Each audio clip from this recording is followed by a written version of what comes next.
जी, अस्सलाम वालेकुम students.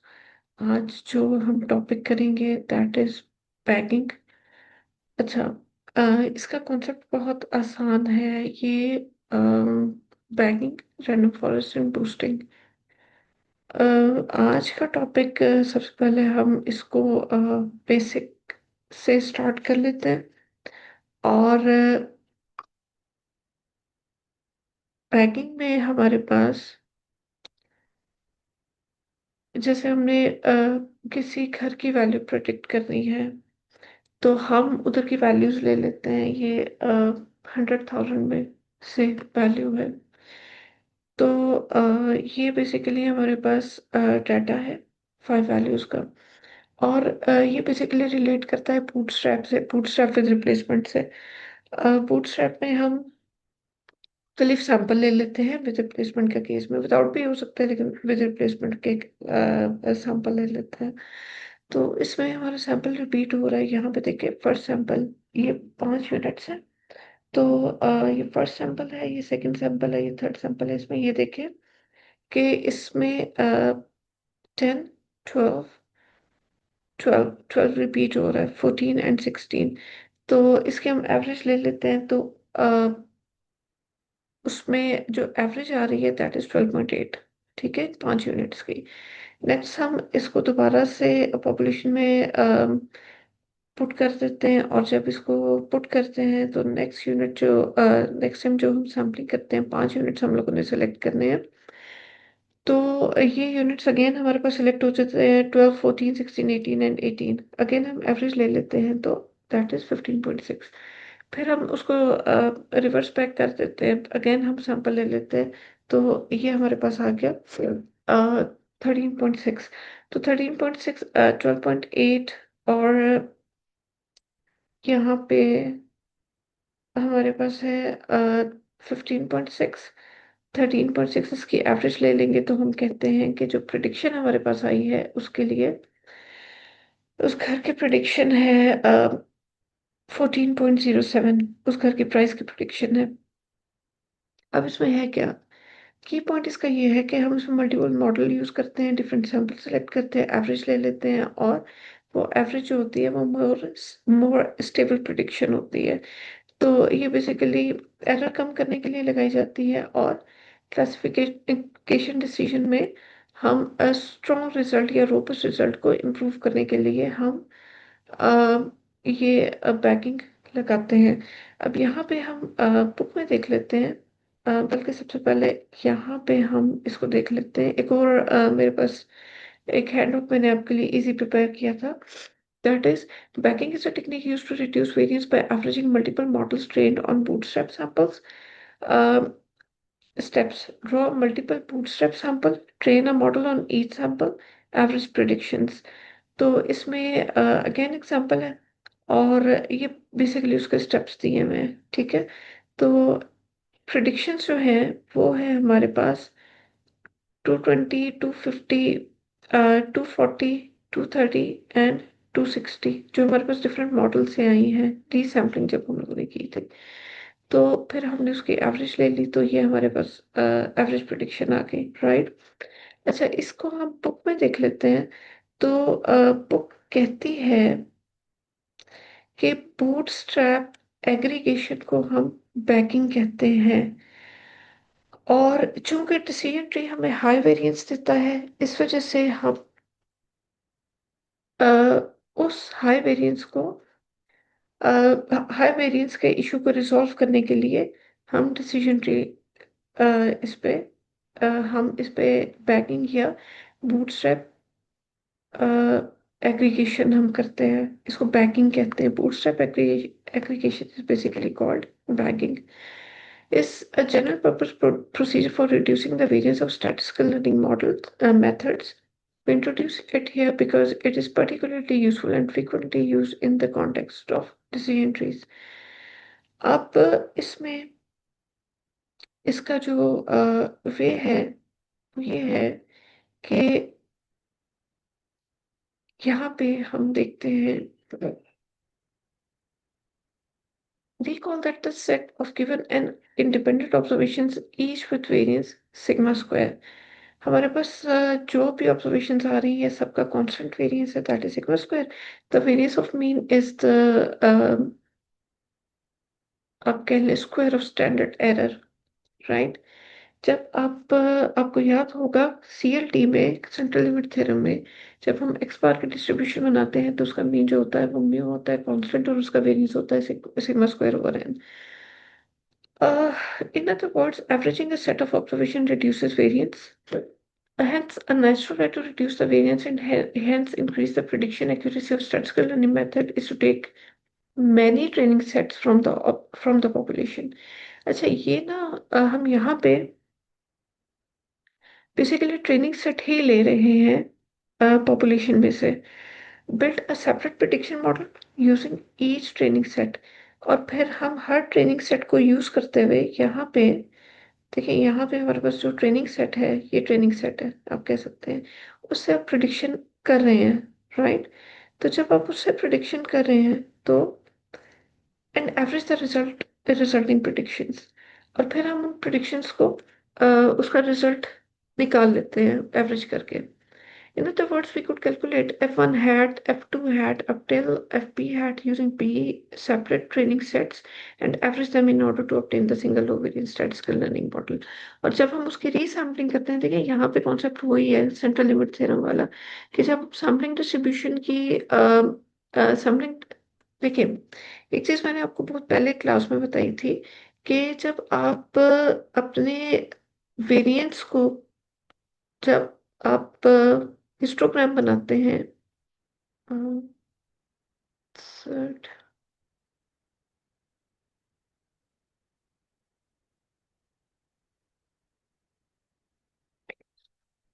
I guess I use the pencil. अच्छा, यहाँ पे हम जब एक रफ पिक्चर में ड्रॉ कर रही हूँ,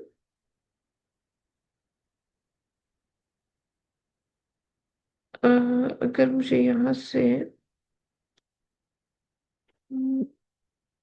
पेन की ऑप्शन मिल जाए तो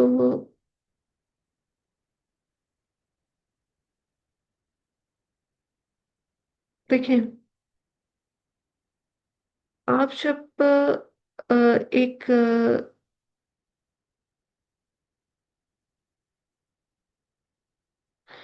अच्छा, आप जब हिस्टोग्राम बनाते हैं नॉर्मल डाटा का, तो हिस्टोग्राम बिगर इन शेप बनता है, राइट। और अगर आप सैम्पलिंग डिस्ट्रीब्यूशन आप उसकी रिपीटेड सैम्पलिंग करें, सैंपल सेलेक्ट करें और आप उस डिस्ट्रीब्यूशन को प्लॉट करें, तो उसका हिस्टोग्राम या उसकी जो शेप है वो अ, उसका स्कैटर भी कम होता है, और वो उसकी आप कह लें उसकी वेरिएबिलिटी भी कम होती है। तो ये वही कॉन्सेप्ट है यहाँ पे जो यूज किया गया है। अब इसमें ट्रेनिंग सेट्स लिए गए हैं और उनकी एवरेज की गई है। तो अब ट्रेनिंग सेट में बार बार हम ऐसे तो नहीं कर सकते ना कि आप 100 का सेट ले लें और उस 100 में से 100 वैल्यूज आप ले लें, उस 100 वैल्यूज में से आप वैल्यूज को 100 में से आप 70 वैल्यूज को सिलेक्ट करें ट्रेनिंग सेट में, और 30 को आप जो है वो टेस्टिंग रखें। अगेन आपके पास अगर उसको आप रिवर्स बैक करें, दोबारा से आप सैंपल सेलेक्ट कर लें, तो ये इतना फिजिबल नहीं है, क्योंकि 70% आप अपना डाटा लेंगे और फिर आप 30% आप उसको टेस्ट करेंगे, तो ये ज़्यादा फिजिबल नहीं है। अब इसमें क्या करते हैं, we generally do not have access to multiple training sets. Instead, we can bootstrap by taking repeat sample from the single training data. In this approach, we generate be it different bootstrap training data set. अच्छा, यहाँ पे इन्होंने क्या किया हुआ है, यहाँ पे देखें, जो आपकी ऑब्जर्वेशन है ना, जो आपका ओरिजिनल डाटा है, उसी में से इन्होंने रीसैम्पलिंग की हुई है। और जब इसी में से रीसैम्पलिंग की हुई है, जैसे 5 यूनिट्स हैं तो 5 को ही रीसैम्पल करके, तो चाहे उसमें कोई आइटम रिपीट हो रही है, इसमें ट्रेनिंग और टेस्टिंग वाली बात नहीं है। इसमें सिंपल आपके पास जो डाटा है उसी को इसमें उन्होंने in this approach we generate B different bootstrap training data sets. We then train our method on B bootstrap training set in order to get F hat B and finally average all predictions to obtain this one. अच्छा, अब चूंकि अब चूंकि अब यहाँ फर्क क्या है? यहाँ फर्क ये है कि वहां पे आप बार बार रेपिटेशन कर रहे थे ट्रेनिंग डाटा। यहाँ पे यहाँ पे बार बार आप ट्रेनिंग डाटा लेते थे। यहाँ पे आपने यहाँ पे डिफरेंस ये है कि यहाँ पे आपने 20 सेपरेट ट्रेनिंग सेट्स लिए हैं, राइट। 70% आपने ट्रेनिंग सेट लिया है, फिर आपने उसको रिवर्स बैक किया है, फिर आपने दोबारा ट्रेनिंग सेट लिया है। इसमें फर्क ये है कि आपने एक ही दफा ट्रेनिंग सेट लिया डाटा में से, ठीक है।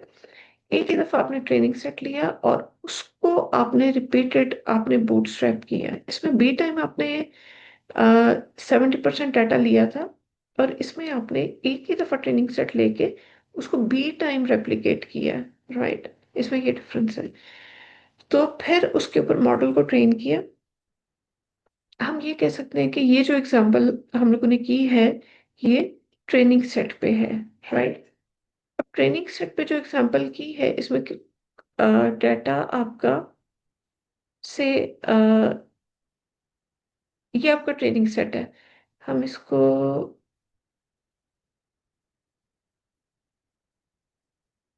हम इसको ट्रेनिंग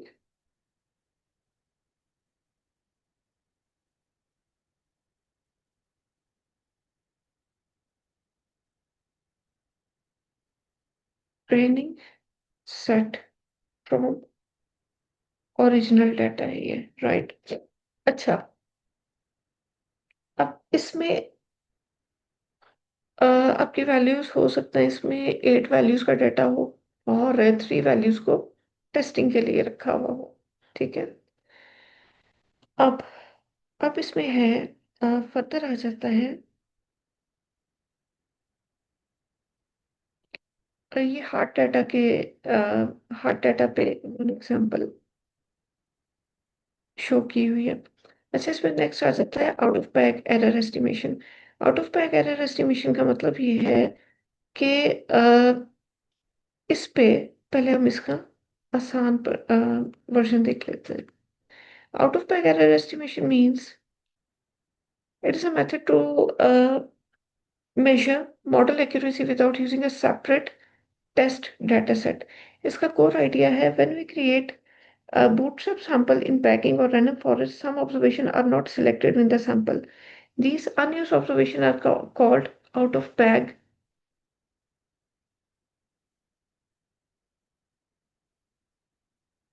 out of bag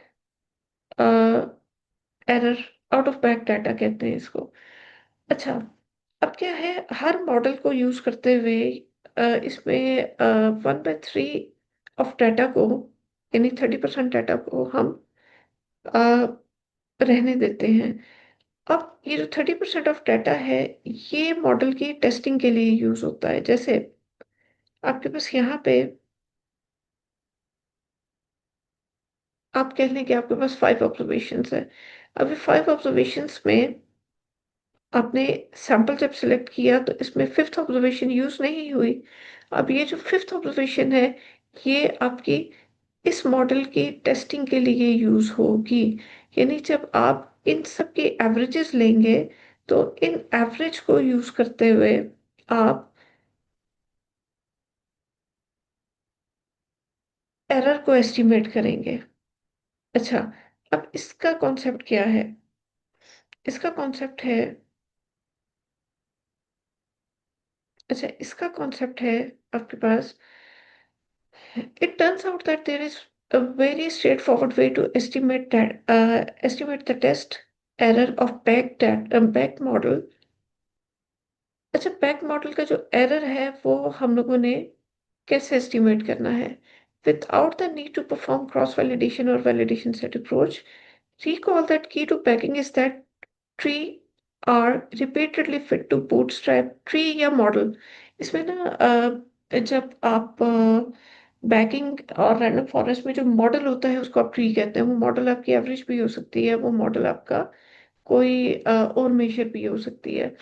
और तो इसमें आप जब banking is that trees are repeatedly fit to bootstrap subsets of observation, one can show that on average each bagged tree, यानी हर जो आपके पास मॉडल बना है bag model, makes use of around two third of observation.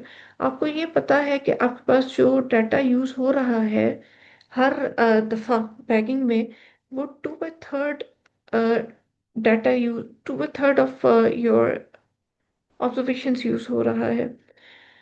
So the remaining one third of observation not used to fit a given back tree are referred to as out of pack observation. We can predict the response for ith observation using each of these trees.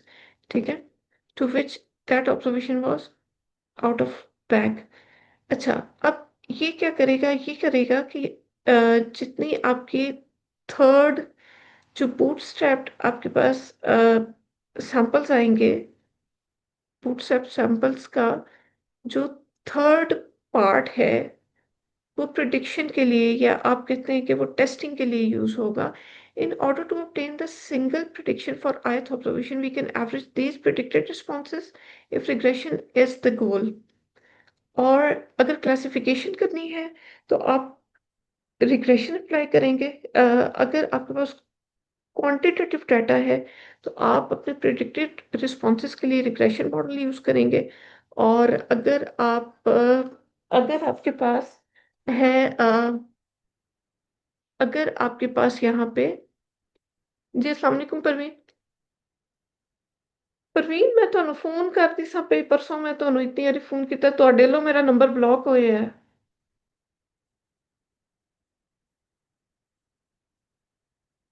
Parveen आंदी है, मैं परसों 15 ਵਾਰੀ ਕੀਤਾ, ਹੁਣ ਮੈਂ ਤੁਹਾਨੂੰ 3-4 ਵਾਰੀ ਕੀਤਾ, ਮੈਂ ਰਾਤੀ ਵੀ ਤੁਹਾਨੂੰ ਫੋਨ ਕਰਦੀ ਰਹੀ ਹਾਂ 9 ਵਜੇ। परवीन ਹੁਣ ਨਾ ਆਓ ਤੇ ਤੁਸੀਂ ਆਣਾ 9 ਵਜੇ। हाँ ਤੇ ਪ੍ਰਵੀਨ ਆਇਸ਼ਾ ਨੂੰ ਕਹੋ ਨਾ ਇਹ ਨੰਬਰ ਠੀਕ ਕਰੇ, ਮੇਰਾ ਨੰਬਰ ਬਲੌਕ ਹੋਇਆ ਤੁਹਾਡੇ ਵੱਲੋਂ, ਮੈਂ ਫੋਨ ਕਰਨੀ ਹੈ ਤੇ ਫੋਨ ਨਹੀਂ ਮਿਲਦਾ।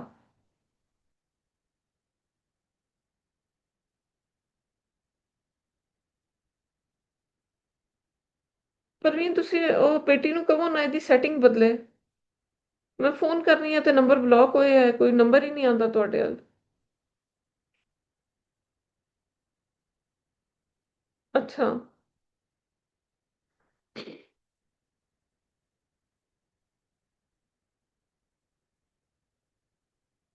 ਪ੍ਰਵੀਨ ਤੁਸੀਂ ਸਵੇਰ 9 ਵਜੇ ਆ ਜਾਣਾ ਤੇ 9 ਵਜੇ ਫਿਰ ਤੁਸੀਂ ਆ ਜਾਣਾ ਤੇ ਇਸ ਨੂੰ ਨਾ ਆਇਸ਼ਾ ਨੂੰ ਕਹੋ ਇਹ ਨੰਬਰ ਠੀਕ ਕਰੇ। ਨਹੀਂ ਤੇ 9 ਵਜੇ ਤੁਸੀਂ ਆਓ ਤਾਂ ਮੋਬਾਈਲ ਨਾਲ ਹੀ ਲੈ ਆਣਾ, ਮੈਂ ਠੀਕ ਕਰ ਦਿਆਂਗੀ ਤੁਹਾਨੂੰ। अच्छा ठीक है, अल्लाह हाफिज।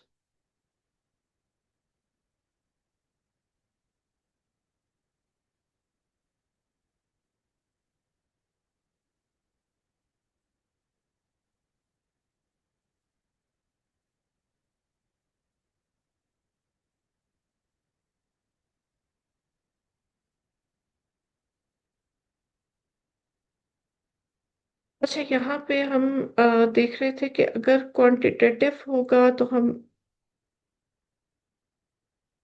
रिग्रेशन अप्लाई करते हैं, और अगर हम क्वालिटेटिव हो हमारे रिस्पॉन्सेस, तो हम क्लासिफिकेशन अप्लाई करते हैं। तो an O out of bag prediction can be obtained in this way for each of n observation from which overall out of bag mean square error. अच्छा, इसके लिए ना बड़ी इंपॉर्टेंट चीज़ है कि जब हम कोई मॉडल अप्लाई करते हैं तो फाइनली हम उसको उसका जो कंपैरिजन है वो हम मीन स्क्वायर एरर्स के बेस पे करते हैं। ये यहाँ पे भी हम देख लेते हैं। ये out of bag is an internal validation method used to obtain using observations not included in bootstrap sample। और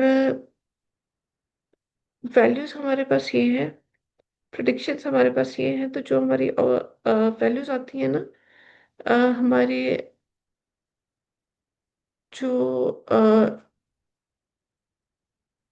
वैल्यूज रह जाती हैं, उससे वो वैल्यूज और जो हमारी प्रिडिक्शंस होती हैं, जो हमारे पास थ्रू मॉडल आती हैं, हम उनका डिफरेंस देखते हैं। तो ये हमारे पास उसका मीन स्क्वायर एरर ले लेते हैं, तो ये हमारे पास आ जाता है, आ, उसका एरर आ जाता है। यानी अगर एरर ज़्यादा बड़ा होगा तो इसका मतलब है मीन स्क्वायर एरर बड़ा होगा, तो हम उसकी बेस पे यहाँ पे डिसीजन लेते हैं। अब इससे आगे आ जाता है वेरिएबल इंपॉर्टेंस मेजर। अच्छा, इसमें ना एक वर्ड यूज होता है फीचर्स। फीचर्स का मतलब होता है वेरिएबल। अब यहाँ पे वेरिएबल इंपॉर्टेंस प्लॉट भी बना हुआ है, और इसको देख लीजिएगा। हम आ जाते हैं रैंडम फॉरेस्ट पे। अच्छा, यहाँ पे ना जो इम्पोर्टेंट चीज़ है, हम डाटा की बेस पे, ट्रेनिंग डाटा की बेस पे यहाँ पे हम variable importance is computed using mean decrease in Gini's index. अच्छा, जो वेरिएबल, देखिए, प्रिंसिपल कंपोनेंट में भी हम क्या करते हैं, प्रिंसिपल कंपोनेंट में हम वो वेरिएबल लेते हैं जो हमारे ज़्यादा से ज़्यादा डाटा को कवर कर रहा हो। और यहाँ पे हम वो वेरिएबल लेते हैं कि जैसे आपके पास 15 वेरिएबल हैं, उन 15 वेरिएबल में से आप सेम टाइम पे वेरिएबल्स नहीं ले सकते, तो वेरिएबल इंपॉर्टेंस प्लॉट आप यूज़ कर लेते हैं। आप बना लेते हैं कि कौन कौन से वेरिएबल ज़्यादा इंपॉर्टेंट हैं, उनको पिक करने के लिए आप वेरिएबल इंपॉर्टेंस प्लॉट बनाते हैं। और ये डायग्राम आपको शो करता है कि आपने कौन कौन से वेरिएबल्स आपने पिक करने हैं। इंस्टेड ऑफ 15 आपको इसे 8 वेरिएबल अगर पिक करके आप एनालिसिस कंडक्ट कर सकते हैं, तो it is better to get that, right. तो अब नेक्स्ट हम लोग स्टार्ट करते हैं रैंडम फॉरेस्ट एंड बूस्टिंग।